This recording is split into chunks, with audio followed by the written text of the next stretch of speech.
Thorsten Jelinek, welcome to BRI Dialogues. Very happy to be on your show. I like to kick off by introducing you, though you don't need an introduction, to some of our audience who may not be familiar with you. Thorsten is a senior policy researcher for digital governance with a focus on privacy and cybersecurity regulations, AI, and data and governance. He is a recurring member of the Think 20, where he co-authored a policy brief on the creation of G20 coordinating committee for the governance of AI. Thorsten is also affiliated as scholar at the University of Cambridge Department of Sociology, a member of ITU's Connect to Recover initiative, a member of OECD's Trust in Business initiative, and a senior fellow at the Taihe Institute. In his current role, he has contributed to multilateral forums, including the UN's High-Level Panel on Digital Cooperation and Multi-Stakeholder Advisory Group of the Internet Governance Forum. Thorsten also appointed as a visiting professor at the Aerospace Research Information Institute of the Chinese Academy of Sciences, where he will work on issues related to digital governance, particularly in relation to SDG goals. He has authored a fantastic book called The Digital Sovereignty Trap, which we will put the link in the comments. Highly recommend it to all of our audience. And I'm going to spare you from all of his, accolades and academic degrees and accomplishments. But Thorsten, we are at a very interesting time where global geopolitics, geoconflicts are all tied to IT, to AI, to technology. And while everybody's raising the red flag on China, and China will be doing this, China will be doing that, a lot of the past and recent chaos in West Asia, at least, is at the behest of the Western powers. But before we go there, would you be kind enough to unpack for our audience the change in the telecom and the end of this monopolistic telecom order, the contested multipolar digital ecosystem we're in, and to start from there and maybe a bit of a history about how China has arrived where it is, and where are we going in this bifurcation of IT, AI, telecom, and digital, and then we come and narrow down on some of the topics close to your heart. So first of all, thank you very much, Ali and Anush, to have me on your podcast, and it's a great honor. Yeah, so I think as we see so much rapid change, I think it's quite difficult to catch up and to reference back. And I think that's a good question, and to start to put it maybe into a historical context and to see what's different and what repeats, unfortunately, or what rhymes, as some people say, if we don't see history as repeating. And telecommunication is not just a sector. Well, it's a very foundational sector which actually helps development progress. So, and telecommunications has been always monopolized, and there was a hierarchy in the past century. Obviously, the United States have invented telegraph, telephone, mobile phone, the internet. Yeah, so we have to give credit here, obviously. But it was by far an open market in the 20th century, right? So interestingly, in the beginning, it was quite wild. It was not monopolized or state-driven. It was quite chaotic. And even voices in the United States around 1913 said that the market is too chaotic. And so they needed to start to kind of structured by the state. And AT&T, which is well known, was always a private company, but it became a de facto monopoly. So it is said, in order to actually create some certainty and create the development, the market was seen as wasteful. Yeah, and it's not known today, or hardly known, that such opinion was in the United States around that time. And if you look at that, it makes sense, because it's so capital intensive that you cannot just leave it to the market to make such an infrastructure investment. So what happened while it was monopolized in the United States, you had it monopolized elsewhere in these big 5 countries, with Germany, the UK, France, and later also Japan. and it was actually run as a monopoly within the countries. But outside those five rich countries, there was kind of a market, there was competition because the rest of the world didn't have the technology. So it was very proprietary, and each country sold their products basically to implement telecommunication in other countries, smaller Western and of course non-Western countries who could afford that. But you had always a hierarchy, and I will say it straightforward. There was actually no intention to hand over that technology so that the rest of the world actually become, an indigenous, self-sovereign technology nation who has its own technology. So it was not in the interest, because also the cost you have to make so much profit that you can actually reinvest the money in order to have an R&D environment, etc.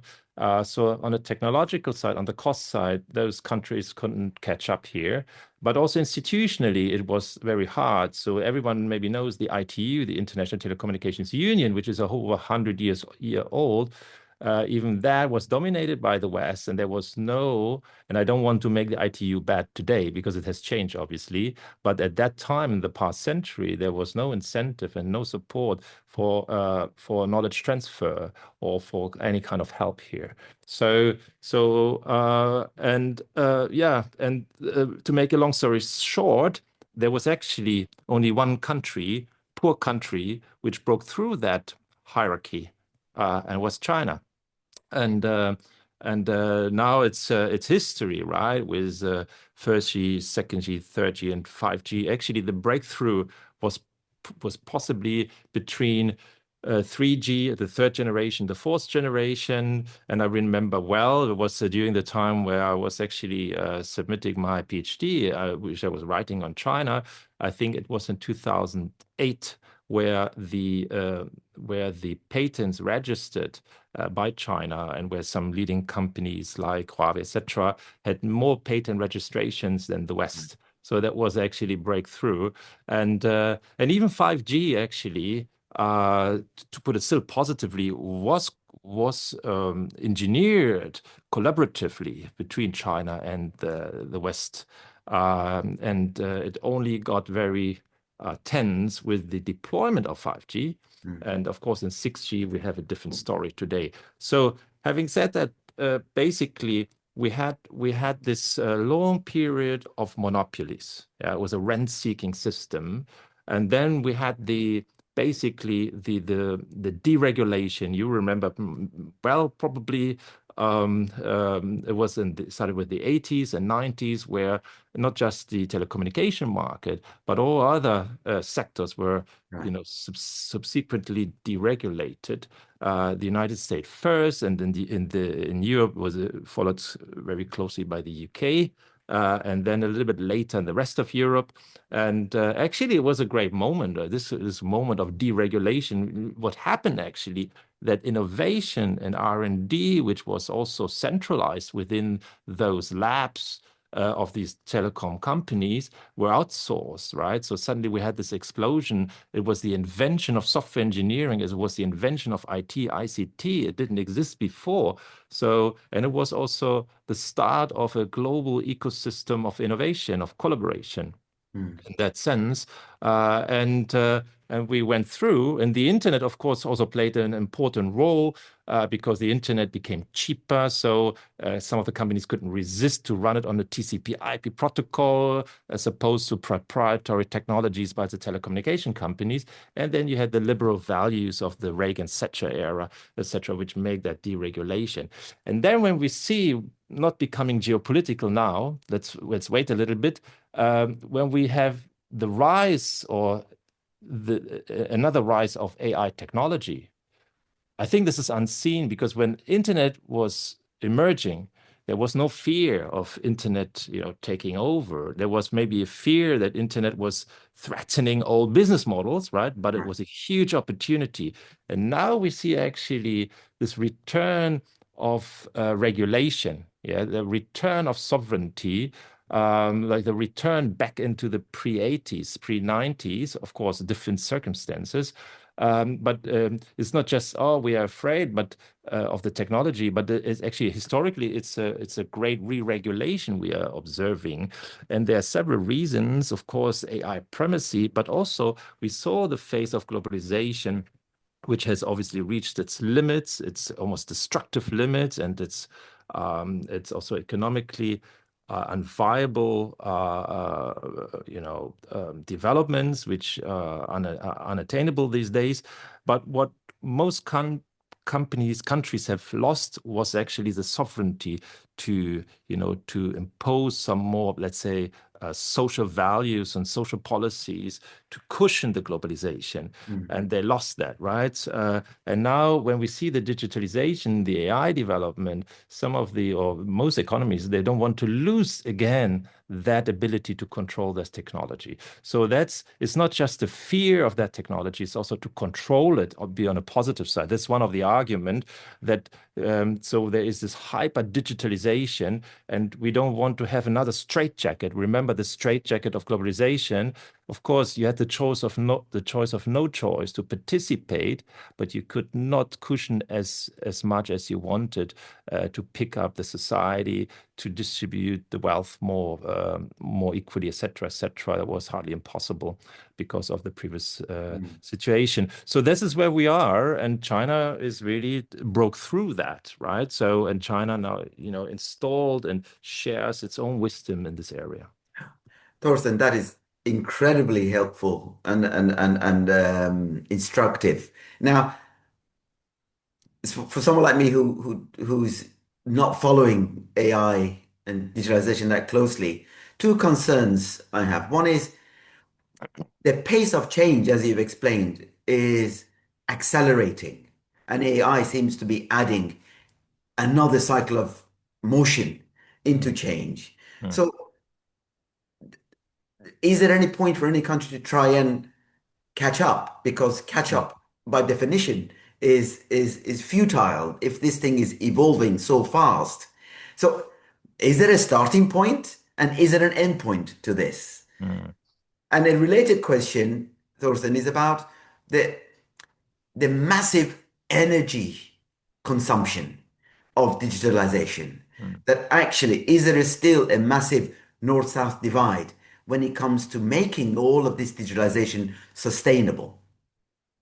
I think this is two great questions. I think the first one, I think the idea of catch-up is over in a way, because we have this strong demand for sovereignty, the return of industrial policy, at least in the West, which was maybe 10 years, 15 years ago, it was a no-go to mention that, even though there was always industrial policy. As an example, Germany has the KfW bank, it's called. It's a development bank, and I think the OECD always says it's not allowed, but I think a rich country should not have a development bank. So, but we have, and of course somehow we finance some development with that, right? So that's always what the Chinese government always had as a counter argument. Anyway, catch up in that time is actually impossible, but there's something also positive. But let me first tear with a negative. But in a way, if you look at the internet revolution and compare it with the AI revolution, so some estimates are that the AI revolution is 10 or 100x more expensive than the internet revolution. If it is so expensive, or all the investment, of course, in the chip design, chip development, but also to train the large language models that what we're using today, it's very expensive. Each new release, 100 million at least, but all the money went into it before. So how can a non-rich, a poor country has no money, and there's no development bank which will provide that money to those countries? So it's actually almost impossible from that perspective. It's also impossible because there's in a way was less interest, but usually it was the West who did this development aid, right? Or who did this, who was hoping that there is convergence happening somehow. But as we see, Dani Rodrik, I think, pointed out very well, it's only a few countries who could converge with the West, right? But I think that convergence is almost not conceivable. Having said that, because this sounds quite gloomy, I think we see also a tendency twofold. One, I think we will maybe talk later about that, China's Belt and Road and all the other initiatives, which then triggered the West also to do something, although we see it's not as forceful as what China is doing, but there's a lot of interest. Okay, let's kind of compete. I see it still as a positive competition where actually the poorer world could benefit from. So they can kind of pick, even though they are pushed into making a decision whether they belong more to the West or to the China orbit, which is the negative side. But still, there is an opportunity. And the other one, which I think I see also as a great opportunity, that we go open source. So we see some of those technology are made available open source. And that's, I think that's new. This didn't exist in the past century. It was proprietary. You could say that the internet was a gift, of course, to the world, but it was not because the United States is so generous. It was a very strategic gift, in order to control the next phase of its technological hierarchy. And it also changed how the United States, the government, interacted with its own private sector. So it was a complete change in the past. Anyway, so I would say there is a huge opportunity. So we can say in the old days, this catch-up model, this is unfeasible, but you have a kind of this open source approach, and where actually now the world is competing around the global south as an opportunity, I would say. Thorsten, we're going to deep dive in. Hang on a minute. Energy. The energy, yes. So no, yeah. Well, I was just thinking of the energy. I think the energy, of course, it's a huge. I see the energy. I think it's a temporary issue, maybe. Yeah. So as we go green, as we go renewable, you could argue this could be sorted, but now in the short and the medium term, maybe it's a big issue. And you're right, the data, the compute, and the energy it's a one nexus now. You have to deal with it. While some of the companies invest into nuclear energy, etc. So it's a valid question, and this makes it difficult, of course. Even though you can run open source frontier models, but you need the compute, right, in the global south, and you need the energy to power that. So that still is a huge issue where those countries, the majority actually need support, right? Need support by different means, whether it's through development banks, whether it's through lending by the rich world, which is now also, I would say, I would include China as rich in that respect. So that's a huge challenge. So the challenge is twice. It's on the environmental side, but it's also on the catch-up side, which kind of, makes it still very difficult. Yes, I agree if you wanted to go into that direction. Thorsten, we're going to deep dive in a few minutes about the role of technology, AI, in the global south along the BRI, not to call it the cliche digital Silk Road, but we're going to get there. But when you were talking about the geopolitical sphere of this, and in order to pair my partners 2 questions, I have 2 questions for you. One is that America has been very intimidated by China's breakthrough, as you rightly said. I recently listened to a very interesting interview by a guy by the name of Yasha Levin, and he talks about the secret military history of internet. And my question is there, because of that pattern of how United States brought internet from that domain into a mass, distribution, is that the same optics that they are looking at China, and that is making them a bit concerned? One would think that if we did it this way, would China do it that way as well? So is there a bit of a thread there over there? And the other thing I wanted to ask you is in and around China's role vis-a-vis the future that you were just so eloquently talking about on renewables. China is at the forefront of renewables, whether it's wind, solar, whether it's at home in the terms of net capacity that it has added, whether it's at deploying some of these technologies overseas to bridge that gap for the developing world and the global south. So isn't that all in with DeepSeeks and open sources making China a much more attractive partner for catch-up than the West, whether it's through Global Gateway or Build Back a Better World? Yeah. So for the first question, the military dimension, the geopolitical dimension of technology, I think it always existed, right? And some of the breakthrough technologies come out of the military. First of all, it's not maybe just say it's geopolitical by definition, but it says that these kind of breakthrough technologies, it needs again state intervention, right? It needs the government to do that research.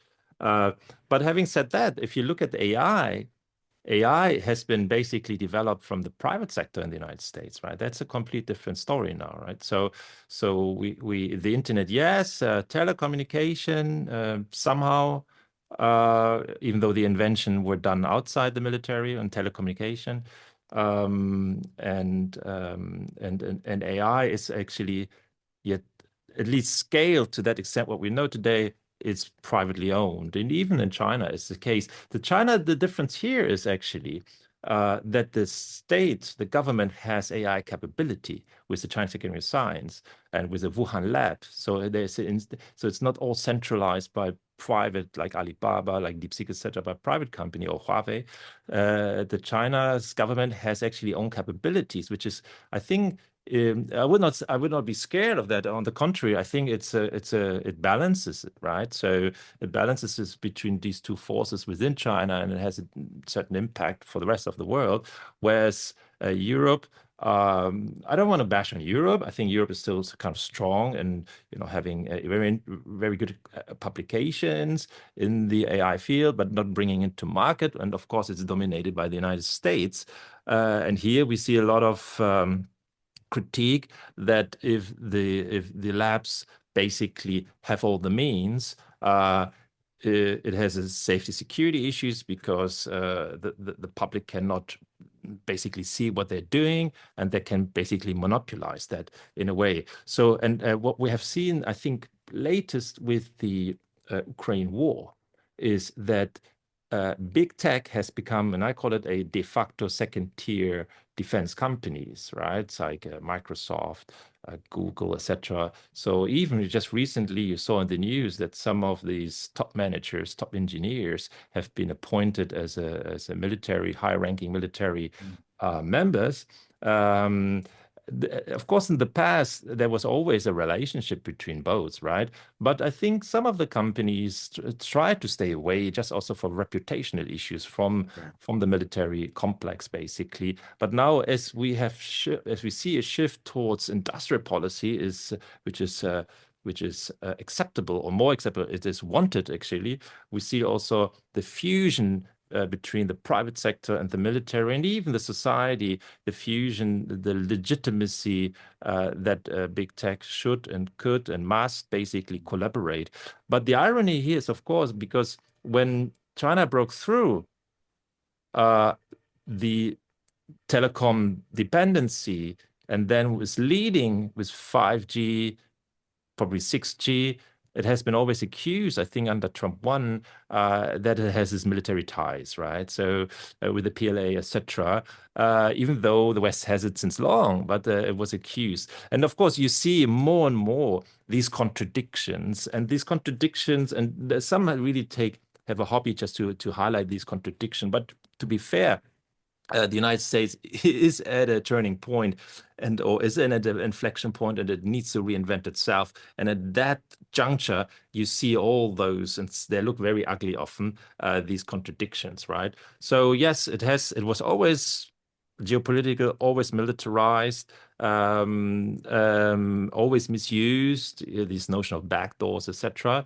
But I think now actually no one hides it anymore, so it's really part of the military. I would say in China, it's of course it's a similar situation, but I think from the Chinese perspective, it's not done so aggressively out, for the public to see and to threaten others with that. So I think that's a little bit of a difference here.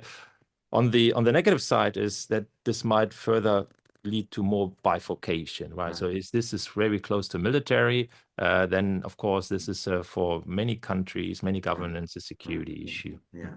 I mean, dual-use technologies have always been the source of a problem. And you know, from some perspectives, it's so difficult to separate the Yeah, technologies from civilian to military use, but the Thorsten. dual, let me say with the dual use, I think dual use, if I can, for dual use is think, today I choose to make it for good or for bad. Right, But I think dual use is actually a structure where it doesn't matter how you choose, right. right? It doesn't matter. So there's an institutional structure, and I think this is what we see playing out also in the AI race. So the AI race is so strong that it's not a matter of choice anymore, and that makes it actually a Right, security right, issue. There right. was a second question from Ali. So wait, your mic. Thank you. I always tell the guests they have to unmute themselves. So thank you for co-hosting, Thorsten. Yeah. So my question was that is China in a better position to bridge that gap given the energy leadership in renewable solar, wind, and the open source model? Because we were talking about catch up. Oh, well, it seems. So actually, you might have seen that the DeepSeek was about to issue the new release. It has postponed that, but also Meta's Llama is postponed. So they postponed. But you saw some of the feedback that so people in the global south really want that new release because it's already baked into their activities. So can China deliver more? I mean, the Belt and Road, I would say, has been so far a success, yeah, with all the difficulties we see. And it has been upgraded because it's already, old program in a way, but it has been upgraded by these other initiatives. And a part is, of course, to deliver the energy, the technology. And I think this is completely different from the development model, which is also outdated now in the West, which is based on the Washington Consensus, which is actually only financial and fiscal rules, right, on free market, etc. The West doesn't believe in it anymore, but some told me from those 8 agencies in Europe, I don't want to be more specific, they say even if they still lend money, they still apply those criteria, Right. even no one believes in those criteria anymore, right? So and the Belt and Road, as we know, it is is a much broader as a concept, right? This is collaborative. It has multilateralism or multipolar world, kind of baked in, if you wish. So I think China really wants to uplift and support the development based on infrastructure to create, of course, a new market and create stability. So I would say from that side, China has learned, to be fair, also from the mistakes the West did, right? And it's true, but let's see in the longer one whether this also, stabilizes in this respect. Thorsten, I'd like you to wear your multilateral engagement hat for a minute. In 2 ways. So first, a government like the British government decides that it wants to centralize AI in governance, right? What does that mean? How does a country inject AI, given all the parameters that you discussed, the private sector, the public sector, and so on, into its core business? And related to that, when you're engaging at the multilateral level, when you engage with digital governance and so on, is it only about the processes or is it about access and application? In other words, do you look at, is it got a security sector dimension to it? Is it about control or is it about enhancement, about quality of life? How do you manage these issues? Well, I mean, first, the UK challenge, or any economy, any government who has seen since a while already that AI is the next, let's say, development force, even though it's very difficult still to have the use cases for businesses to make really use out of it. So it's not that easy. You see the gold in front of you, but you want to catch it and it's escaping you. So it's not that easy to do. It's like with the robotic revolution that you don't know, how do I use this humanoid? I don't know yet, right? So it's quite difficult to do, but undoubtedly that's the next development. It could be the final development, if you wish, in terms of automating in terms of also closing the gap between mathematics and human experience, right? What science always failed. So how does it do it? When I think we have to, and I mean, who can predict that? That's very difficult. But I think some believe that we are heading towards an agent economy, right? So that those agents will make decisions and will interact more and humans less. So a government needs to kind of enable that such future scenario, if it should become true, and I think it becomes true at one point, that those agents will autonomously interact in the economy, will be the key economic actor. And the government cannot centralize that, but it needs to basically manage to build the environment, the guardrails, the rules of this new environment. And from the technological side, there are three issues. One is persistence. It's because of the AI. It's not persistent yet. It's not just a hallucination, but there are issues. But I would say these are engineering issues.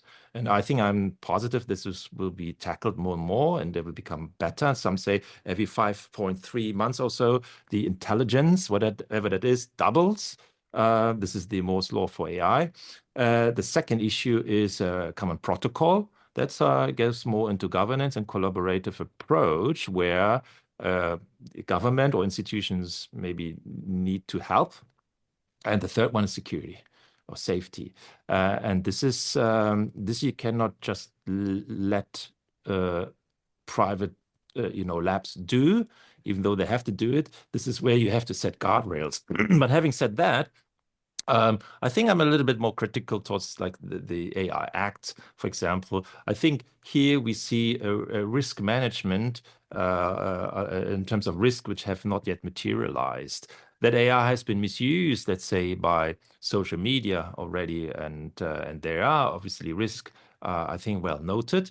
But I think it so far went too far, simply because businesses struggle still what to do with that. And you see in China, for example, they always anticipated also a comprehensive AI law, right? It was unlike the United States, but this has been postponed now indefinitely. So we don't see.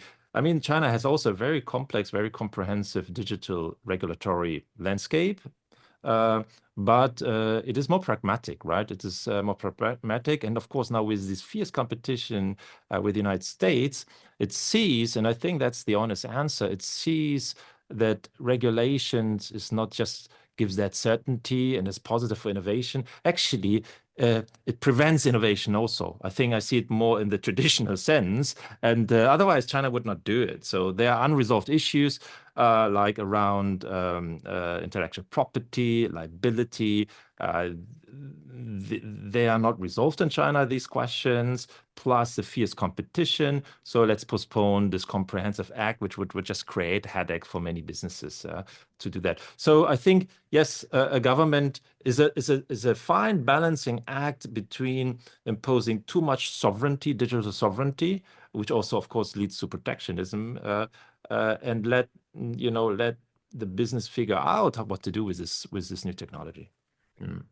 Thorsten, we talk about 2G, 3G, 5G, 6G.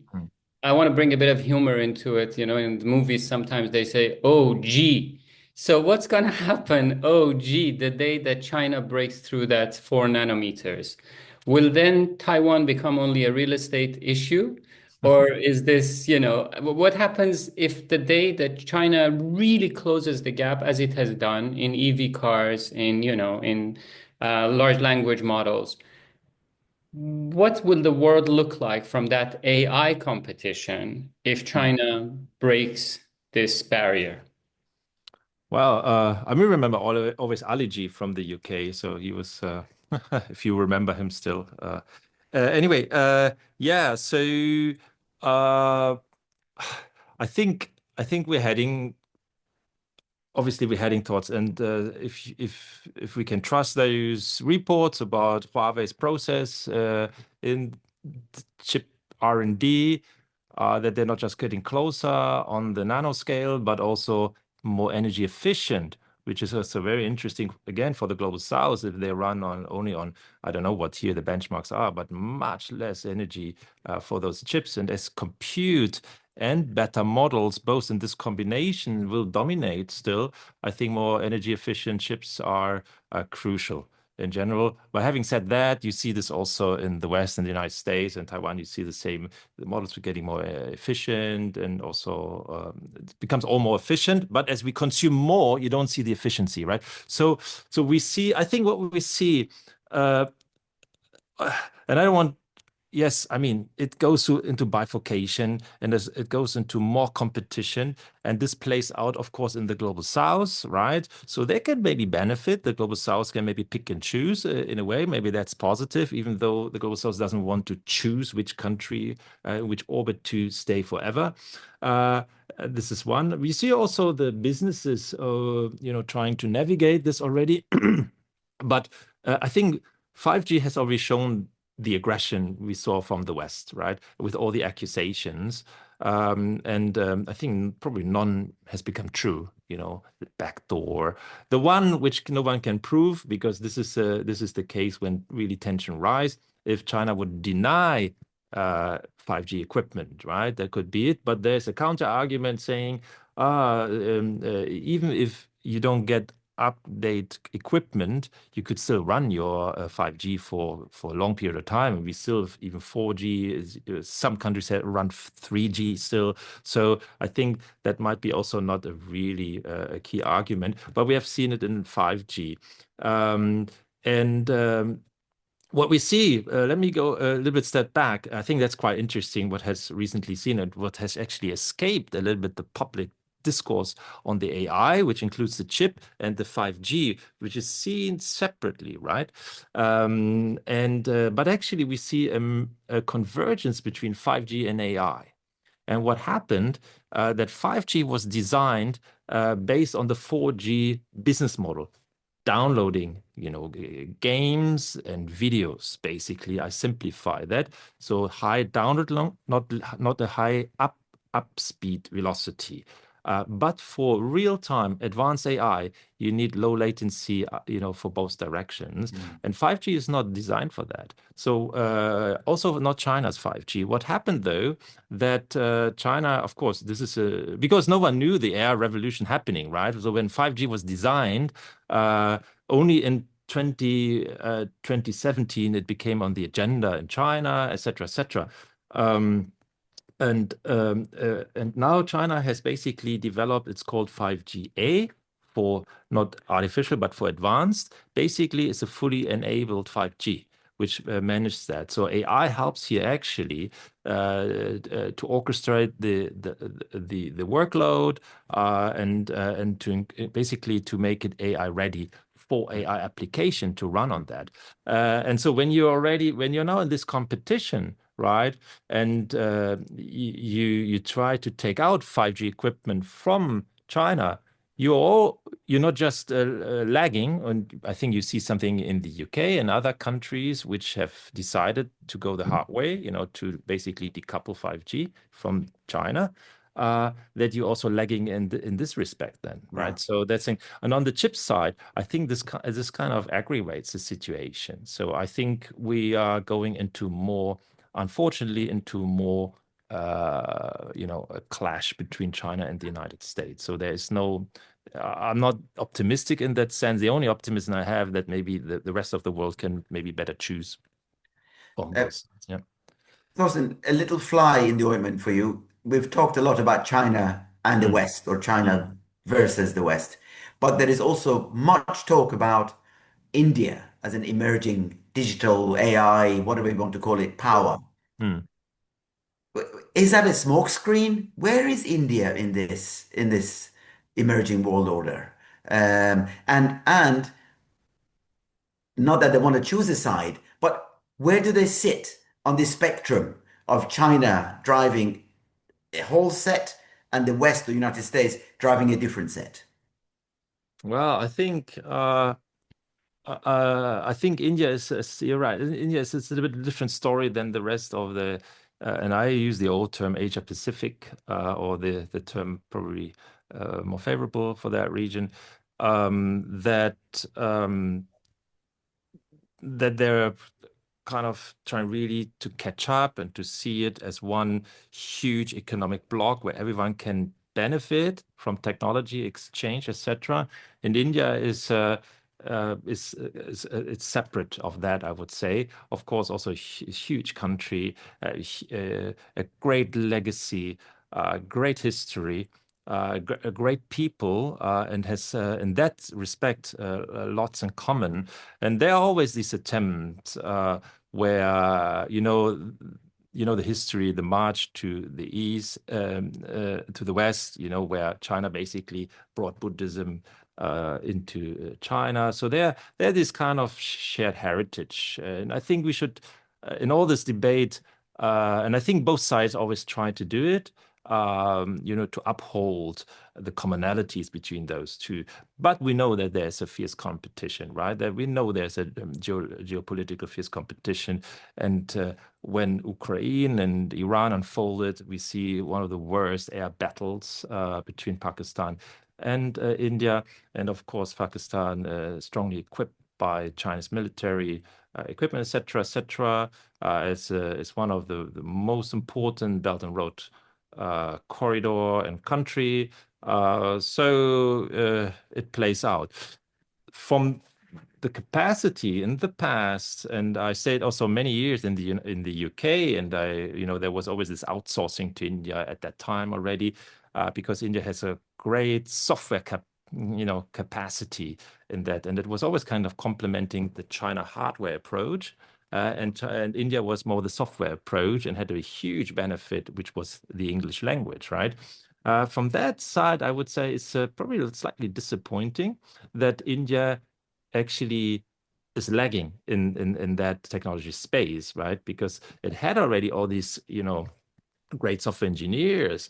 It is fully embedded into the English language, which dominates the LLMs today, right? They're English trained primarily, even though they can speak any other language, but they listen best to English or they comprehend English best. And so in that side, India has I think a structural issue, and I don't want to generalize. You see also in the infrastructure, you see maybe as a complete different governance issues. Yes, it is the largest democracy, but it's such a complex society, right? Which probably maybe withholds some of the developments also. And it's protectionist, right? It's a very protectionist country.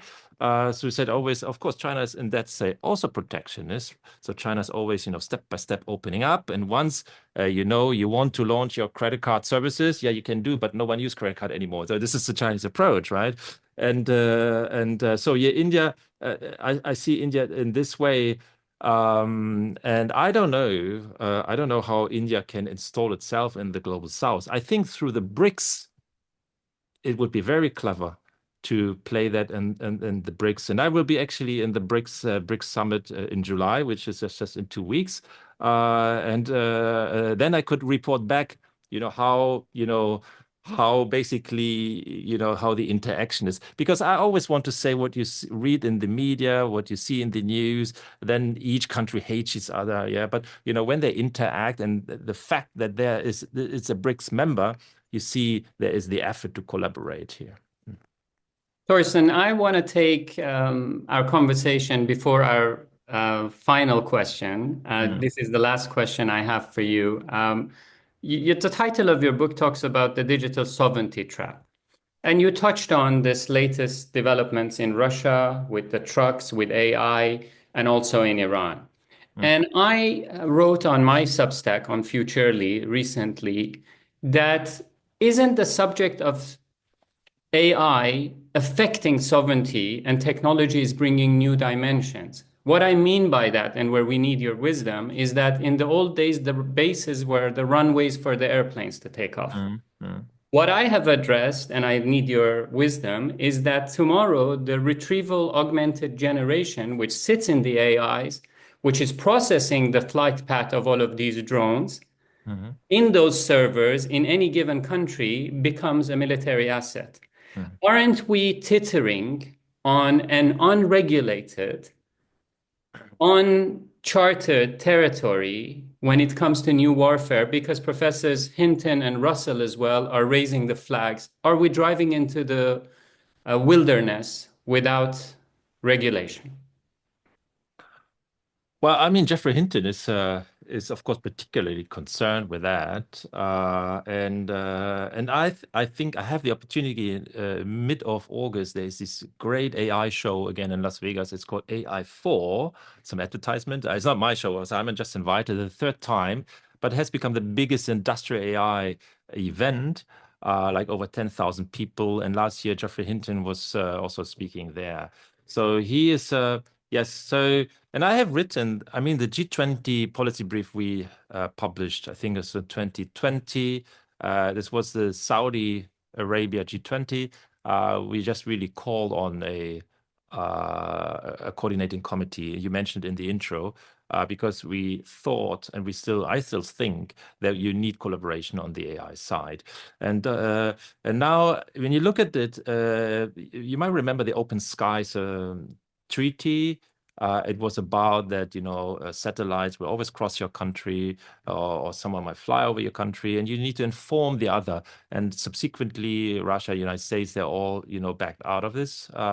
But it was an interesting treaty. And you could say, if you have this advanced AI, really capable AI, I think we would get there, no doubt. And actually, one of my passion is looking even at the machine consciousness. So this is maybe also another talk we could have. I would be really interested to see, also to pick your brain here, that at least there will be not much collaboration between the United States and China, even though they're trying. There were attempts, but at least the minimum collaboration would be, okay, we have this kind of AI developing in our lab, and these are the functionalities, and we tell you. We don't tell you, of course, which data we train it. They will not disclose. No one discloses that. But when this AI hits reality and is unleashed to reality, that you are not surprised what it can do, right? So I think that is a minimum way of collaboration. Do we see it yet? No. So there is, in that way, there is no collaboration. But that could only happen if AI becomes really capable in that respect. So, of course, there's always this argument also on open source AI, of these capabilities of open source AI. And but I think it's like in cybersecurity. Cybersecurity was long a domain by the security agencies, kept in secret, don't disclose anything, until they started opening up. Because if you stay in your ivory tower, I think you have no chance to see all the how do you say, the cybercrime. And that's the biggest issue, actually. Cybercrime is a much more of an issue than state-backed attacks, which is also an issue. Yeah, there's a lot of cyber war going on, but cybercrime is a big issue. And once you're opening up these state agencies who work on cybersecurity, actually you're not just catching up anymore. I think you'll really be in front. And on the AI side, and I attended the Munich Security Conference, and the Munich Security, they have also the Munich Cybersecurity Conference, which also runs, I think, since I think many years now. And they say that actually, if the countries collaborate, they have much more data points about the AI security than some aggressors, who try to misuse the technology. Because those who misuse the technology, let's say just some crime groups, they don't have this advantage, right? They can use the technology, but they don't have the advantage if countries collaborate. They have many more data points. However, if a strong government uses that, that's a different story, because they have as many data points probably. So in this way, we need collaboration. Yeah, there's no way around that than to collaborate on such a technology. And I say that these open skies for AI would be an approach. I think that's maybe the least denominator we could find so far. Well, Thorsten, Anush and I can't wait to welcome you back after our summer break, because we take a breather with all of the intellectual avalanche we receive on BRI dialogues from powered brains like yourself. So we will be back in September, but then you're back from your BRICS summit. Then you're back from your AI show in Vegas and hopefully with some goodies to share with us. But before departing, we always ask our guests with a very simple question. What is Thorsten Jelinek's advice to cinephobes and to cinephiles? If you were to leave them with one piece of advice, what would that be? Well, they say always visit China, right? And that's true. I mean, there's so much discussion around, when I came to China first time, wrote my PhD on China, I was at war with China mentally because I was socialized in the West, in Berlin, in West Berlin, and everything was different, everything was different.